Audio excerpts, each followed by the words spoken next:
Hello, good evening. কেমন আছো তোমরা সবাই? আশা করি খুব ভালো আছো। আজকে শুক্রবার, সারাদিন ধরে বাইরে বৃষ্টি হচ্ছে। একরকম খাবার খেয়ে না মুখটা আল ধরে গেছে। ওই জন্য মা আলু কাবলি বানাবে বলে বসে পড়েছে, আর আমি ভিডিওটা শেয়ার করছি। প্রথমেই দুটো পেঁয়াজ, দুটো শসা আর 3টে লেবু ভালো করে কেটে ধুয়ে নিয়েছি। তারপর একটা টমেটো ভালো করে ধুয়ে কুচি কুচি করে কেটে নিয়েছি, আর দুটো লঙ্কা নিয়েছি। প্রেশার কুকারে ছোলা আর আলু একসাথে সেদ্ধ করে নিয়ে মা আলুগুলোকে কেটে নিয়েছে কুচি কুচি করে। এবার হচ্ছে গিয়ে আসল কাজ। একটা বাটিতে ছোলা আলু সেদ্ধটা নিয়ে নিচ্ছি পরিমাণ মতন, মানে একজনের মতন।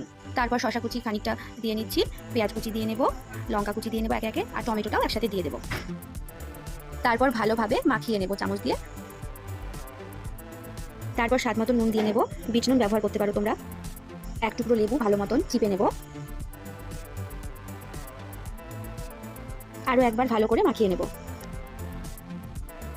শেষে চাট মশলা ছড়িয়ে দেব।